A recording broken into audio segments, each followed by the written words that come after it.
In this lesson, I briefly talk about yet another concept related to post-colonial study or post-colonial literature, cartography. Cartography का post colonial study या post colonial literature के साथ क्या relation है और इस term को हम as a post colonial concept किस तरह लेते हैं, इसको स्टडी करते हैं। कार्टोग्राफी बेसिकली एक फ्रेंच वर्ड है जिसका मतलब होता है कि साइंटिफिक वे में मैप मेकिंग करना। इट्स मीन कार्ट कार्ट का मतलब होता है मैप एंड ग्राफी कहते हैं रिप्रेजेंटेशन। यानी कि कार्टोग्राफी के थ्रू जब आप एक ब्लैंक पेपर पर वर्ल्ड मैप या वर्ल्ड के किसी भी एरिया का मैप ड्रॉ करते हैं तो सिंपली इस टर्म को हम कार्टोग्राफी कहते हैं। अब कार्टोग्राफी का पोस्ट कलोनियल स्टडी के साथ क्या लिंक है? Cartography the art and science of graphically representation a geographical area usually on a flat surface such as a map or chart. It may involve the supreme position of political, cultural or other non-geographical divisions onto the representation of a geographical areas.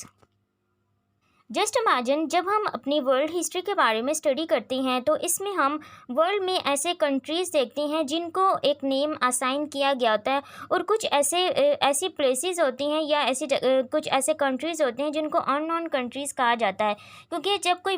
कोई country या कोई ऐसा area जिसको first time discover किया जाता है, जैसे कि इंडिया, अमेरिका, इसको फर्स्ट टाइम डिस्कवर किया गया था क्योंकि ये प्लेसेस पहले एग्जिस्ट करती थी, लेकिन जब इनको डिस्कवर किया तो उसके बाद इनको ये डिक्लेयर कर दिया गया कि ये एक एज अ कंट्री है और इनको एक नेम असाइन किया गया और वर्ल्ड मैप में इस एरिया को उनके नेम के साथ मैपिंग यानी कि उसको ड्रॉ कर दिया जाता है।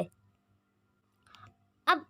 In the point of European countries के पॉइंट ऑफ व्यू में जब वो किसी ऐसे अननोन कंट्री को डिस्कवर करते हैं और उसको मैप में इंक्लूड कर देते हैं उनके अकॉर्डिंग, क्योंकि जब एक कंट्री को उन्होंने वर्ल्ड में इंक्लूड किया क्योंकि उन्होंने उस कंट्री को डिस्कवर किया, इसलिए वो उस कंट्री के बारे में उनकी जो अजम्पशंस हैं, उनका जो पॉइंट ऑफ व्यू है वो उसको उसके साथ रिलेट करते हैं। जैसे कि वर्ल्ड मैप में कुछ ऐसे कंट्रीज सिखाए जाते हैं जिनको डेंजरस प्लेसेस या कोई ड्रैगन्स वगैरह इनके साथ रिलेट किया जाता है, यानी कि ये जो जगह है ये ब्लैक प्लेसेस हैं या डार्क प्लेसेस हैं इनको कहा जाता है और उनके साथ इनको ड्रॉ किया जाता है, यानी कि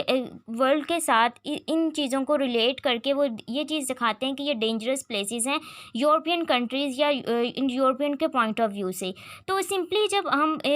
act of making in the point of view European countries की जब उन एक्ट ऑफ मेकिंग को देखते हैं कि वो कुछ ऐसे कंट्रीज़ हैं जिनको अननोन प्लेसेस के नाम से डिक्लेयर करते हैं क्योंकि उनका नेम उनके अकॉर्डिंग जब वो एक कंट्री एग्जिस्ट करता है तो उस जगह का नेम वहाँ के नेटिव लोगों के अकॉर्डिंग कुछ ना कुछ एग्जिस्ट करता है, लेकिन वो उस जगह को यानी उस प्लेस को या कंट्री को उस मैप पे अपने अकॉर्डिंग अपने न्यू नेम के अकॉर्डिंग उसको उसके साथ रिप्लेस करके उसके साथ इंक्लूड करते हैं, यानी मैपिंग करते हैं वर्ल्ड मैप में।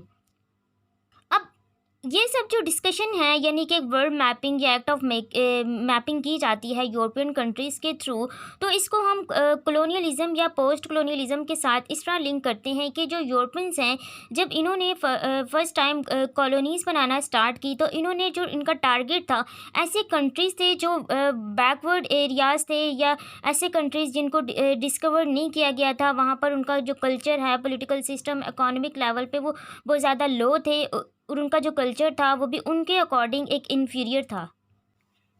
इसको हम एक एग्जांपल के साथ अच्छे से एक्सप्लेन कर सकते हैं।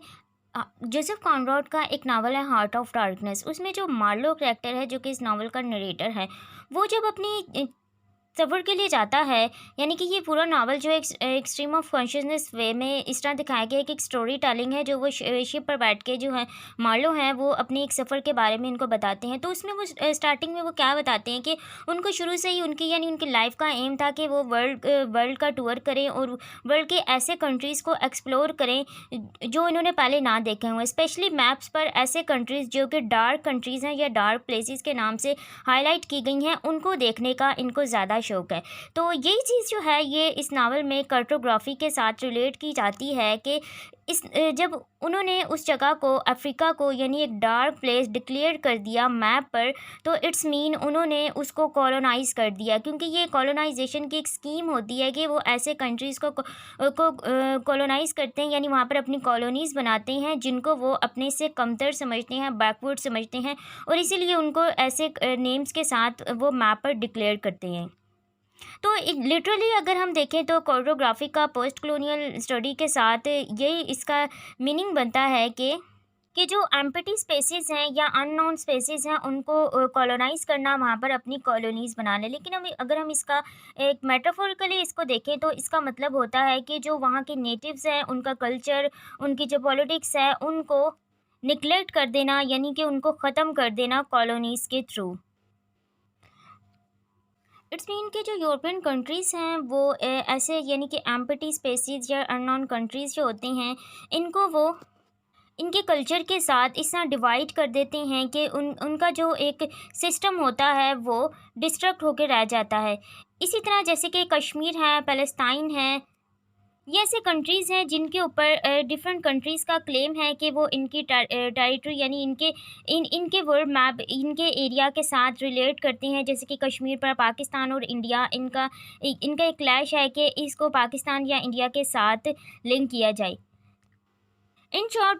अगर हम पोस्ट कॉलोनियल स्टडी में कार्टोग्राफी को सिंपली इस चीज़ के साथ रिलेट करें कि वर्ल्ड में ऐसे कंट्रीज़ जिनको अननोन कंट्रीज़ या डार्क प्लेसेस के नाम से डिक्लेयर किया जाता था और उनको कॉलोनाइज किया जाता था, इसीलिए कार्टोग्राफी को पोस्ट कॉलोनियल स्टडी के साथ रिलेट करके